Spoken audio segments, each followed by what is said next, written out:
Boombox. Hola a todos, bienvenidos a Calamares en su tinta. Este espacio, como ustedes ya saben, para que hablemos un poco de historia, de historias, de personajes raros y curiosos, o no tanto, en fin. Y en esta salida nos vamos a ocupar de una conmemoración reciente y trágica. El estallido de la Primera Guerra Mundial, la Gran Guerra, hace 110 años exactos. El 28 de junio de 1914, cuando ocurrió el célebre atentado de Sarajevo y fueron asesinados los archiduques de Austria, Francisco Fernando y su esposa Sofía Chotek. Sobre ese episodio se ha narrado y explicado muchísimo, casi todo. Yo no sé si demasiado, porque en la historia ningún tema es inagotable. Siempre quedarán allí resquicios por explorar, zonas grises que no hemos logrado expurgar del todo y en las que habrá nuevas explicaciones, nuevas respuestas y sobre todo nuevas preguntas que podemos ir lanzando desde el presente hacia el pasado para entenderlo mejor y para entendernos mejor a nosotros mismos y nuestro tiempo, con todos sus abismos, con todas sus miserias, con todas sus posibilidades. No es que la historia se repita, porque no se repite jamás. Tampoco es que sea siempre una maestra de vida, como decían los antiguos. Ese no suele ser el objetivo de la historia, porque muchas veces la historia ni siquiera tiene un propósito inmanente, decían los filósofos del siglo XIX y del siglo XX, es decir, algo que la justifique y como si siempre hubiera un orden racional para pensar lo que ocurre en el pasado y que muchas veces es un río caudaloso y desbordado que solo adquiere sentido cuando deshacemos su camino, cuando vamos tras sus huellas. Pero en la historia, que puede ser también un magnífico espejo, una gran advertencia, en la historia podemos encontrar a veces algunas respuestas y, en el mejor de los casos, extraordinarias preguntas. De manera que sobre la Gran Guerra, sobre la Primera Guerra Mundial, se ha dicho todo, pero no será nunca suficiente. Aquí mismo en Calamares en su tinta le hemos dedicado al tema de manera tangencial o directa varias salidas, pero hoy vale la pena la conmemoración de ese hecho para ahondar un poco más en él, porque la Gran Guerra entre 1914 y 1918 es sin duda el bautismo de fuego del siglo XX, que allí empieza, allí se inaugura con esa estela trágica y mortuoria de dos guerras globales y devastadoras, una pandemia que fue una de las consecuencias más dolorosas del fin de la Primera Guerra Mundial y también, como lo hemos visto aquí muchísimas veces, la irrupción de unos proyectos políticos totalitarios que fueron consecuencia y efecto de la guerra, de la Primera Guerra Mundial y sus estragos, y que marcaron, signaron el destino de Europa en la primera mitad del siglo XX, casi hasta ese desfiladero atroz y brutal de la Segunda Guerra Mundial. La Primera Guerra Mundial nos permite también deslizar una reflexión muy cuidadosa sobre el azar y el destino. A veces es como si ambas cosas hicieran parte de una misma moneda, como si fueran dos caras de un mismo doblón que lanzamos al aire, así oxidado, herrumbroso, carcomido por el tiempo, y como si fuéramos a jugar cara o sello, lanzamos esa moneda al viento y cuando vuelve puede caer por el lado del azar y también por el otro lado, que suele ser el del destino.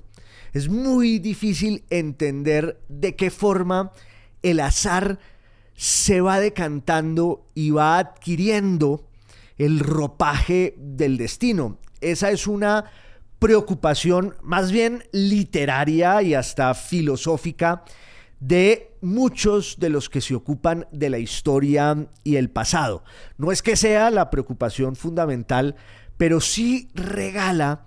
algunas conjeturas y algunas inquietudes y algunas reflexiones que no dejan de ser interesantes, porque los hechos de la historia los enmarcamos siempre dentro de un relato monumental,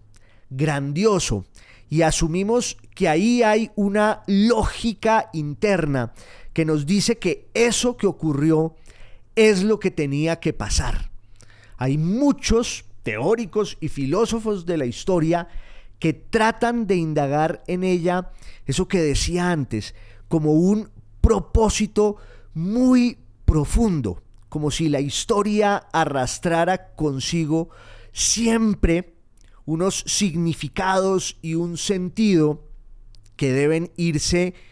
consumando en los acontecimientos que se van dando. Pero también hay quienes se preguntan, bueno, ¿y si la historia no es sino un amasijo ciego de cosas que van pasando? Porque sí, obviamente siempre habrá un contexto, siempre habrá unas causas, pero esas causas son problemáticas y dentro del entramado, el magma, el universo de las causas de la historia y sus acontecimientos, pues operan toda clase de factores. Unos son muy evidentes, unos tienen que ver con las circunstancias económicas y materiales, otros tienen que ver con el pensamiento, con las ideas, con la mentalidad, tienen que ver con la cultura, pero también los hechos en sí mismos, los hechos de la historia, son como destellos que van poblando el tiempo y su curso. Yo he dicho aquí alguna vez, y no es que sea una idea original, es más bien una de las premisas de la historia como una disciplina intelectual, como una ciencia, si ustedes quieren llamarla así, y no vamos a entrar en ese debate en este momento, pero una de las premisas de la historia es que, claro, los acontecimientos, los hechos en sí mismos no la definen y la constituyen. Tampoco podemos prescindir de ellos, que sería absurdo. Pensar en una historia sin hechos, sin acontecimientos, no tiene ningún sentido. Pero tampoco podemos quedarnos en la historia solo como la enunciación y el recuento enciclopédico de unos hechos que además pensamos que ocurrieron siempre por un sistema de causas que pensamos que es coherente y que se explica a partir de una lógica inamovible. Y es allí donde entra a jugar un poco ese azar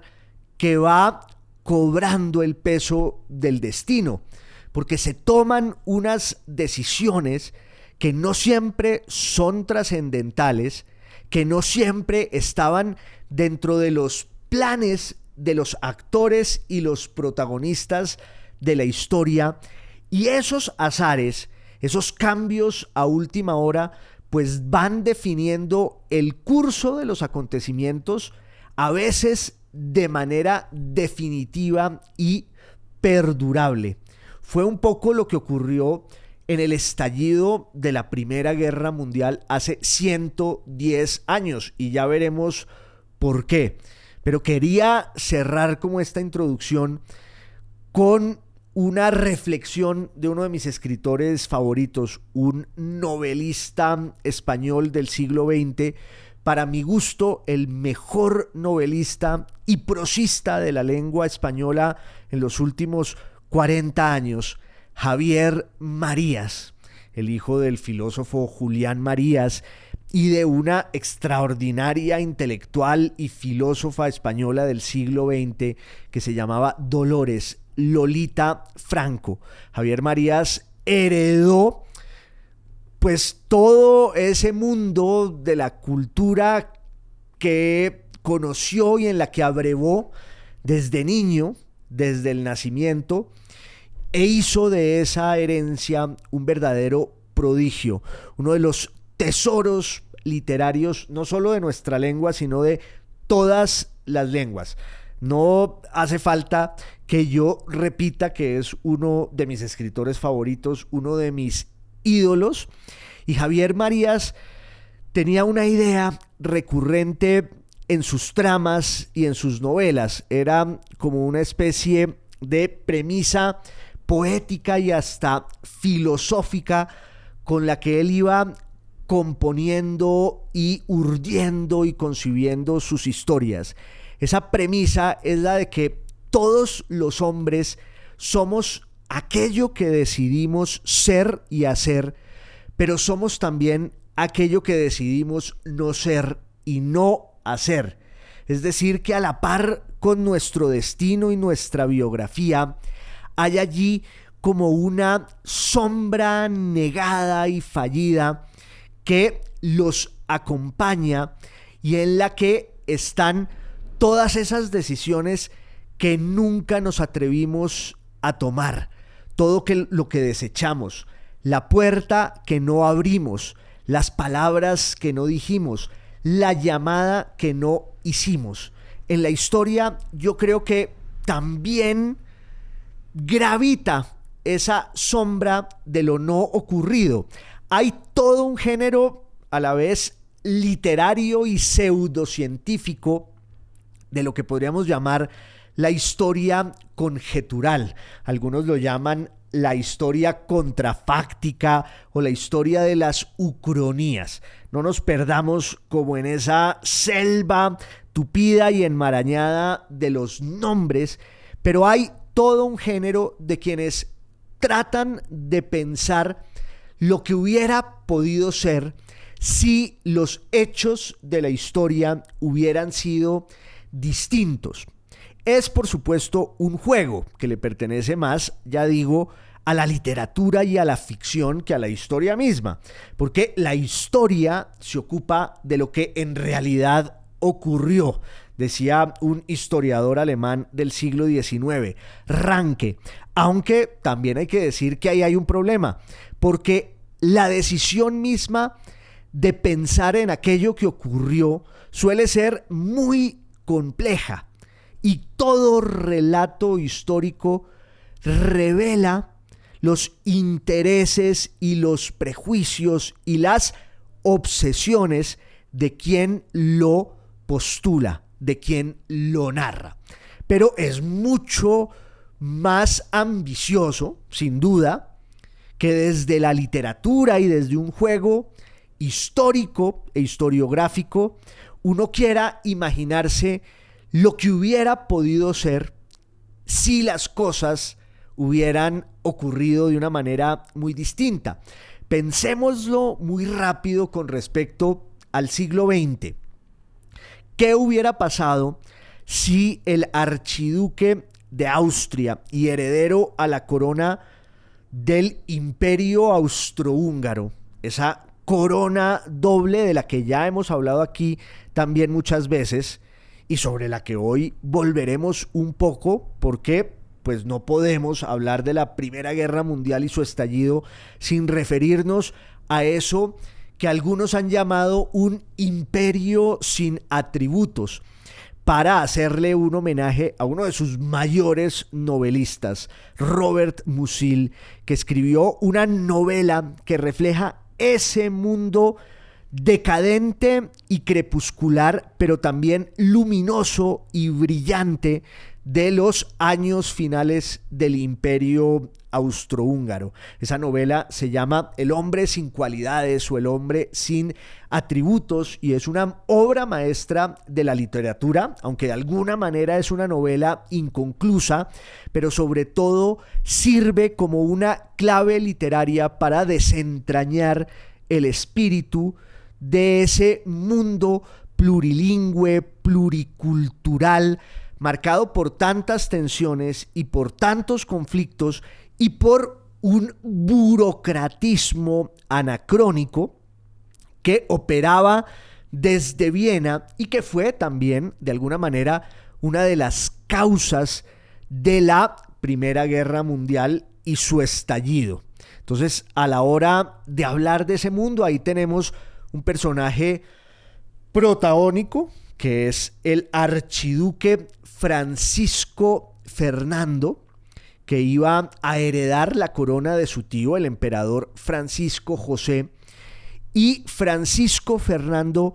tiene que ir a una parada militar en Sarajevo, en Bosnia y Herzegovina, que es ya para ese momento y desde 1906 un protectorado, y más que un protectorado, que era un protectorado desde 1878, pero desde 1906, Bosnia y Herzegovina, en el corazón de los Balcanes, era una provincia en toda regla del Imperio Austrohúngaro, de esa monarquía doble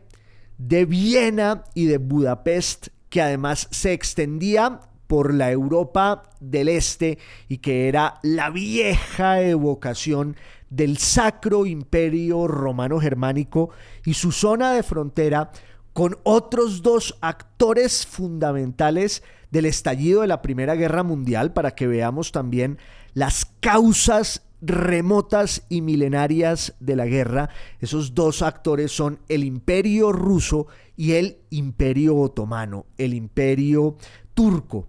Y ambos, el Imperio Ruso y el Imperio Otomano, pues partían sus lanzas en los Balcanes porque allí había una tradición de dominación otomana, de dominación turca desde el siglo XIV. No olvidemos que los turcos fueron derrotando y desalojando al imperio bizantino, al imperio griego, al imperio romano oriental, hasta la toma definitiva de Constantinopla, la capital del imperio bizantino, en 1453, y a partir de ese momento los Balcanes, que eran una zona de dominación griega, cristiana y bizantina, pues quedan en manos de los turcos, que son musulmanes y que empiezan a mandar allí sobre una población que es de origen griego ortodoxo, pero también sobre una gran masa de pueblos eslavos a los cuales Bizancio había incorporado al cristianismo ortodoxo. Entonces, en los Balcanes estaba la puja entre la identidad otomana islámica, minoritaria desde el punto de vista demográfico, pero determinante desde el punto de vista político y hasta cultural. Estaba la gran masa de los eslavos cristianos y había también, además del elemento griego ortodoxo, unas ciertas poblaciones, incluso de origen eslavo, que habían sido incorporadas a la cristiandad por la vertiente católica. De suerte que era un hervidero, era un polvorín que más o menos funcionó bien y sobrevivió y sobreaguó con la dominación otomana, porque el imperio otomano pues había funcionado con una cierta flexibilidad administrativa que permitió que todas esas regiones con un elemento identitario, religioso, lingüístico y cultural diferente del de los turcos, que eran musulmanes, pues pudieran convivir allí en relativa paz y en relativa armonía. Realmente el Imperio Otomano, sin idealizarlo, sin romantizarlo, como dicen ahora, fue un modelo de sociedad y de gobierno muy eficaz y muy exitoso, pero claro, empieza a fracasar, empieza a declinar y a decaer en el siglo XVIII, en el siglo XIX, porque también hay un elemento económico que tiene que ver con el auge de las potencias europeas y occidentales y con la forma en que las grandes potencias coloniales de Occidente terminan por adueñarse del mundo entero, un proceso que sin duda empieza con el descubrimiento de América, pero que va llegando a su apogeo con la revolución industrial en el siglo XVIII, en el siglo XIX, y ahí, claro, tenemos la participación clarísima del Imperio Británico, que llega a todas partes y que impone sus valores y sus nociones. Hay un cierto equilibrio cultural entre el mundo turco y el mundo islámico en el siglo XV, en el siglo XVI, en el siglo XVII, porque el mundo islámico, además del Imperio Otomano, pues también incluye, por ejemplo, el poder de los persas y muchos otros ámbitos culturales y muchas otras civilizaciones donde está esa identidad religiosa del Islam que combatió o por lo menos trató de librar esa batalla con la cristiandad occidental durante siglos, pero con el auge del industrialismo, con el auge del colonialismo desde el siglo XVIII y desde el siglo XIX, el desbalance se fue haciendo cada vez más evidente, y entonces ya para el siglo XIX ese poderosísimo Imperio Otomano no era sino una sombra de lo que había sido, y había también unas tensiones internas, por ejemplo, en Palestina, en el mundo sirio, la relación siempre tan compleja con el mundo egipcio y la forma en que potencias europeas como Inglaterra y Francia metían baza allí, de suerte que ya en la segunda mitad del siglo XIX los turcos no pueden sostener el funcionamiento de ese modelo de gobierno que había hecho, entre otras cosas, que los Balcanes sobrevivieran sin mayores sobresaltos. Pero ya también se había levantado ahí en la Europa oriental, y casi como un puente y un intermediario entre el espíritu de Europa y de Occidente y el mundo oriental, entre comillas, porque el mundo oriental son muchísimas cosas a la vez y no existe en sí mismo, pero como una especie de mediador político, cultural, económico y militar entre Europa y lo demás que estaba hacia el oriente, pues había aparecido el Imperio Ruso, cuyos orígenes se remontan, claro, a la Edad Media, pero que en la modernidad y con el proyecto imperial expansivo y hegemónico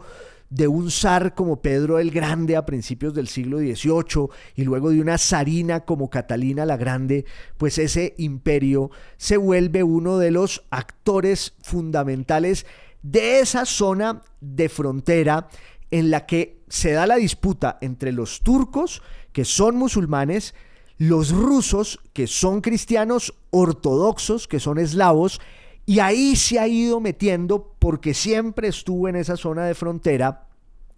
ese imperio que desde 1866 aúna la corona húngara con la vieja corona imperial austríaca y en el que conviven además muchos otros pueblos, muchas otras identidades y muchas otras soberanías que se integran en ese enjambre, en esa amalgama de tantas voces que están a punto de estallar en mil pedazos. Los checos, los propios polacos, los ucranianos, los eslovenos, los eslovacos, los bosnios,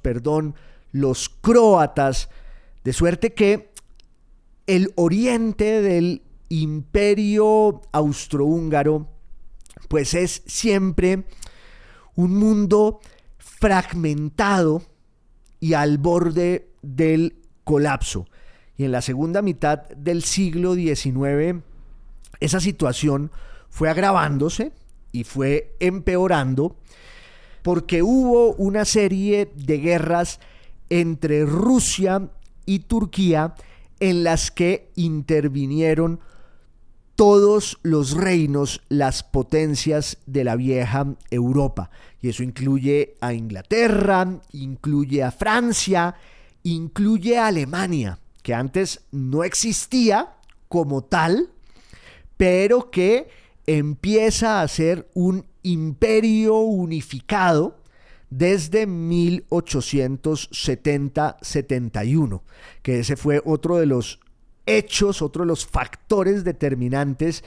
del estallido de la guerra, de la Primera Guerra Mundial y de todos los caminos que iban conduciendo hacia ese abismo, porque Alemania logra de manera tardía pero exitosísima la unificación, que era el gran proyecto político de la dinastía de los Hohenzollern, con un operador del poder infalible, que era Otto von Bismarck, y esa Alemania, más bien esa Prusia, que será la base, el puntal de la Alemania unificada, del segundo imperio alemán. Prusia le gana la guerra a Francia en 1870-71 y en Versalles se proclama no solo la rendición de Francia, la rendición humillante de Francia, que va a ser el resentimiento que va a llevar a los franceses en 1914 a sacudirse de la abyección y buscar como fuera la venganza contra los alemanes. Y los alemanes pues tenían ahora un imperio desde 1871 y entonces todos estos actores, todas estas fuerzas hegemónicas intervienen en los conflictos, intervienen en la guerra y luego se sientan a manteles en grandes y famosos congresos diplomáticos en las capitales de Europa, en Bruselas, en París, en Berlín, en donde fuera, a redefinir la suerte del mundo y su mapa, muchas veces hasta con una regla infame en la que iban trazando fronteras que no existían e iban engendrando nuevos conflictos en esa enorme periferia del colonialismo en Asia, sobre todo en África y hasta en la propia América, aunque el caso americano es un poco diferente. Pero hubo una guerra entre los turcos y los rusos en los años 50 del siglo XIX. Y en esa guerra casi todas las potencias de Europa apoyaron a Turquía y se ganó. Es la guerra de Crimea. Pero 20 años después de la guerra de Crimea hay otra guerra entre Rusia y Turquía, y en esa guerra los rusos ganan y todo desemboca en un congreso diplomático en Berlín, el de 1878, en el que los grandes estadistas de las potencias de Europa empiezan a repartirse el botín de la guerra y los despojos de esa zona que es pues el epicentro del conflicto y las tensiones, que es, entre otras cosas, la península de los Balcanes. Fue allí cuando Austria-Hungría, que era una monarquía doble, cacania, una especie de invento y utopía delirantes que en materia cultural y literaria produjo un esplendor, ya dije, un esplendor crepuscular y decadente que no tiene igual quizás en la historia de Occidente. De pronto, el renacimiento florentino en el siglo XV, pero lo que ocurrió en materia pictórica, musical, poética, filosófica, literaria a finales del siglo XIX en el Imperio Austrohúngaro, pues fue un desbordamiento de las potencias creativas de una gran cantidad de genios, además, que se dieron cita en el mismo momento y en el mismo ámbito cultural y hasta lingüístico, que era el de la lengua alemana. Ya le hicimos un gran homenaje aquí a uno de los nombres emblemáticos de ese esplendor terminal del Imperio Austrohúngaro, que es Franz Kafka, del cual de cuya muerte se cumplen 100 años este año, y que es un nombre clave que desanuda este deslumbramiento que sentimos todos ante el prodigio, el misterio, el milagro de ese esplendor de la cultura en el ámbito austrohúngaro. Y ese imperio doble, que lo era desde 1866, cuando perdió la guerra contra Prusia, y entonces los austriacos tienen que concederles a los húngaros participación equitativa en el poder y en el manejo del imperio, y ahí queda, sin embargo, el conflicto latente de las otras minorías lingüísticas y nacionales que reclaman el mismo privilegio que han logrado los magiares, que han logrado los húngaros. Y entonces el imperio austrohúngaro, que ya es la corona del águila bicéfala y que proyecta su influencia sobre el oriente de Europa y sobre la zona de frontera con el mundo eslavo y el mundo islámico en los Balcanes, reclama la tutela de la población católica, que era minoritaria, más o menos, en Bosnia y Herzegovina. Pero el hecho de que ahí hubiera católicos y el hecho de que ahí en el occidente de los Balcanes hubiera habido un vínculo con el mundo católico, incluso con el mundo latino por la vía romana, italiana, pues permitía una especie de argumento, o por lo menos pretexto y subterfugio, para que los austriacos reclamaran desde 1878 la posibilidad de estar en los Balcanes. Les dieron como protectorado Bosnia y Herzegovina, y en 1906, cuando ya además se habían ido complicando todas las tensiones y todos los conflictos en el orden mundial, o por lo menos en el orden europeo, las condiciones del siglo XIX se habían ido enrareciendo por la vocación expansiva y colonial de los alemanes, también de los italianos. Fíjense ustedes que es un caso muy parecido, cambiando todo lo que haya que cambiar, pero el de Italia y el de Alemania, que son dos estados nacionales tardíos que irrumpen en la década de los 70 del siglo XIX y quieren como ponerse al día.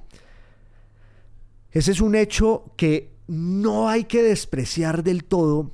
cuando tratemos de entender, décadas después, el caldo de cultivo que hizo posible la aparición del fascismo en Italia y del nazismo en Alemania. Esa especie de demora histórica en consolidar el proyecto de un Estado nacional hizo que esos estados, el italiano, la monarquía de los Saboya y el alemán, el imperio de los Hohenzollern, fueran en el fondo estados muy débiles, a pesar de sus delirios militaristas, coloniales. Ahí había un problema de fondo, ahí había una grieta que fue pues la oportunidad perfecta para que el discurso totalitario y glorificador del odio y del resentimiento de Mussolini y de Hitler tras la Primera Guerra Mundial y la pandemia de la gripa española echara raíces ese discurso y pues aparecieran el fascismo y el nazismo. Pero volviendo atrás, la situación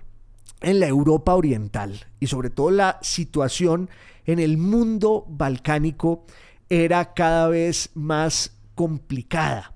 Hubo una serie de conflictos entre 1911, sobre todo en 1912 y 1913, guerras balcánicas que además reivindicaban una tradición intelectual y política de la Europa del siglo XIX, que es de alguna manera la del romanticismo, y la idea de que las naciones, es decir, esos pueblos con una identidad nacional ya muy consciente y decantada, merecían un lugar bajo el sol, merecían un estado propio. Fíjense que hubo nacionalismo en la España de principios del siglo XIX que se levanta contra Napoleón. Hay nacionalismo irredentista en la Italia del siglo XIX. Está el caso de los polacos, está el caso de los ucranianos, está el caso hasta de los judíos en la diáspora y en el exilio. Ese proyecto que se llama el sionismo, que no es sino la formulación del nacionalismo romántico europeo del siglo XIX bajo la especie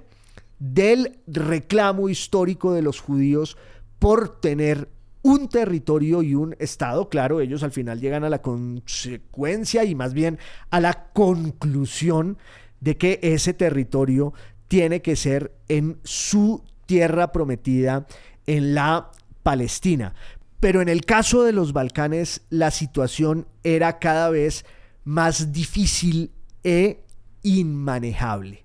Y entonces llegamos a 1914,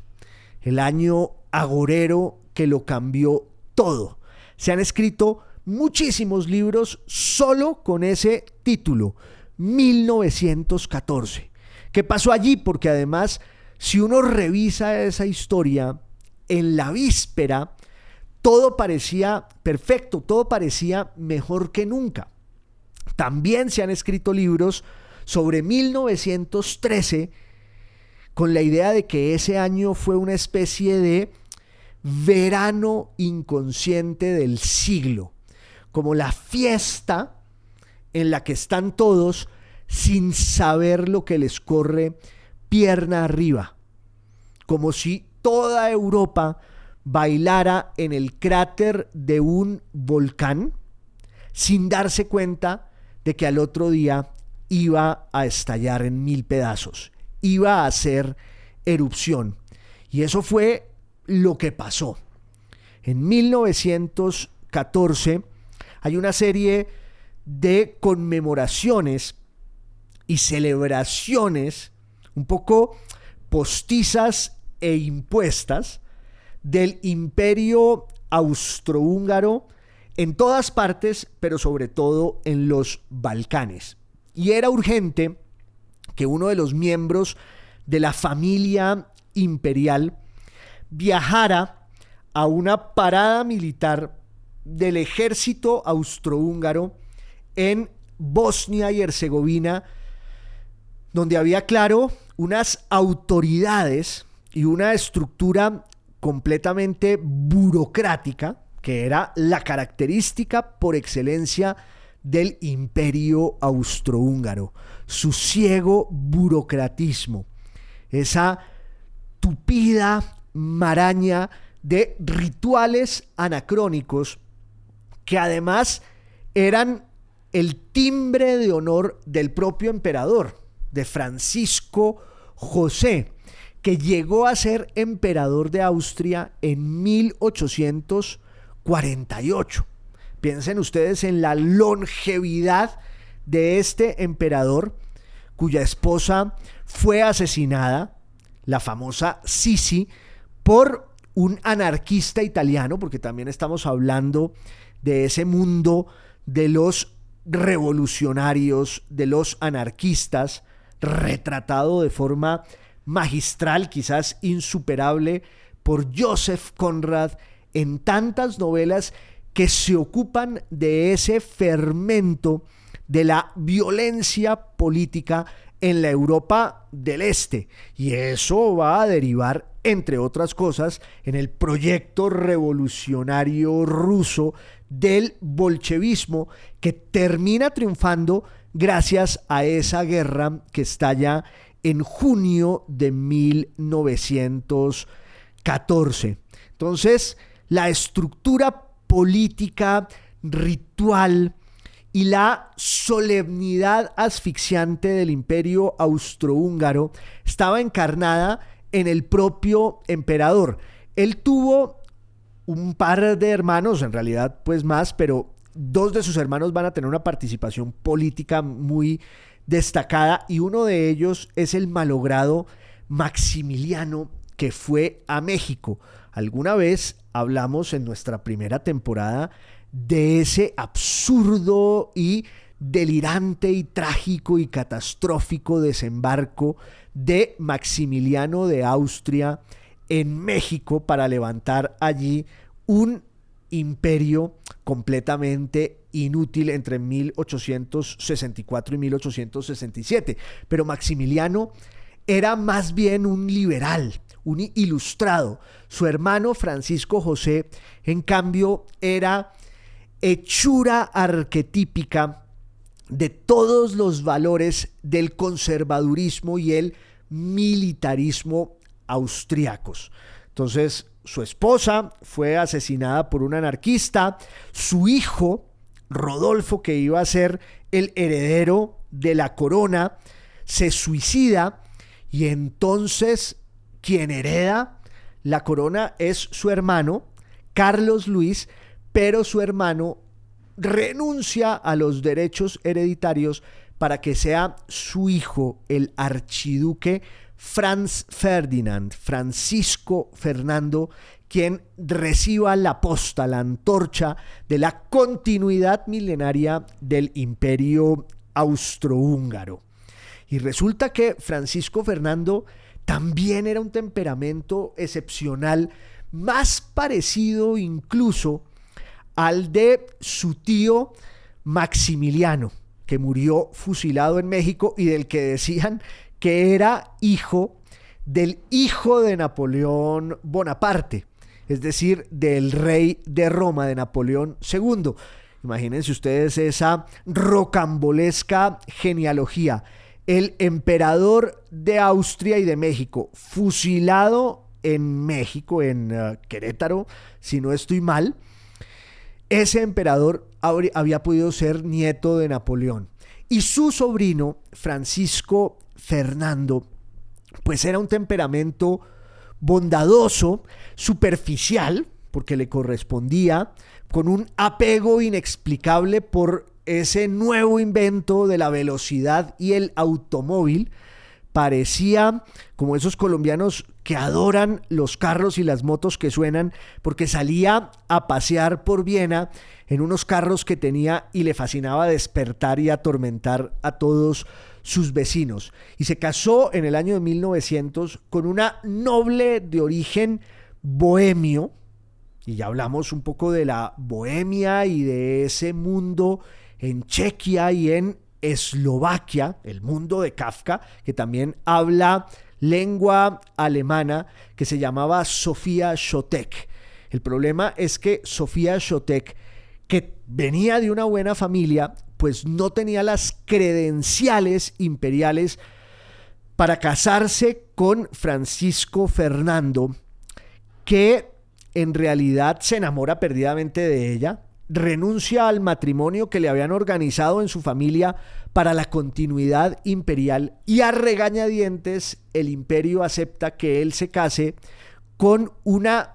señorita del mundo checo de origen noble, pero que es indigna de ser la esposa de un emperador austrohúngaro. Y él tenía una debilidad hermosa, conmovedora por su esposa. Decía que lo mejor que le había pasado en la vida era casarse con ella. Tuvieron una familia bellísima, 2 hijos, y él vivía por su familia, entregado de lleno a esa causa. Y en 1914 le dicen los mandarines del imperio que tiene que ir a Bosnia y Herzegovina, y él no quiere, está muerto del susto, porque las amenazas pues son muy serias. En Bosnia y en Herzegovina y desde Serbia operaba todo un entramado de rebeldes anarquistas patrocinados por Rusia, por la conexión serbia, que buscaban obviamente sacudirse del yugo otomano y en el caso del occidente del yugo austrohúngaro. Se llamaba esa organización en Serbia la Mano Negra y en Bosnia la Joven Bosnia. Y las amenazas eran pues aterradoras. Francisco Fernando no quería ir, pero le dicen: en este evento usted va a poder llevar a su esposa para que oficie como archiduquesa de Austria, algo que no le permitían en Viena ni en Budapest. Y por la debilidad hacia su esposa, Francisco Fernando decide hacer un viaje que además lo va a partir en 2 rutas distintas, cuidándose justamente de los atentados. Él sale por un lado, su esposa sale por el otro, hasta que se encuentran el 27 de junio en las afueras de Sarajevo. Ahí hay un gran banquete. Yo alguna vez mencioné aquí que el postre de ese banquete se llamaba Bomba a la Reina. También es que hay allí unos datos esotéricos y agoreros muy inquietantes. Y el 28 de junio pues ocurre el atentado. Eran 7 los terroristas que estaban apostados en Sarajevo para consumar el plan de atacar la comitiva de los archiduques. Uno de esos conjurados, uno de esos complotados, Gavrinovic se llamaba, alcanza a disparar contra la caravana y termina hiriendo a muchos de los miembros de la corte archiducal. Pero los archiduques sobreviven y Francisco Fernando insiste en continuar con la procesión. Va al ayuntamiento, pronuncia un discurso en varias lenguas y no deja de ser muy triste y paradójico, porque él era un abogado de la autonomía y de la libertad de los bosnios. Su caravana se extravía, sin embargo, en una calle que llevaba el nombre de su tío, el emperador Francisco José. Y el conductor de ese carro, ahí están otra vez los azares que se van volviendo el destino, se da cuenta tarde de que se ha extraviado, no puede echar reversa y frente a un café que también lleva el nombre del emperador de Austria, Francisco José, está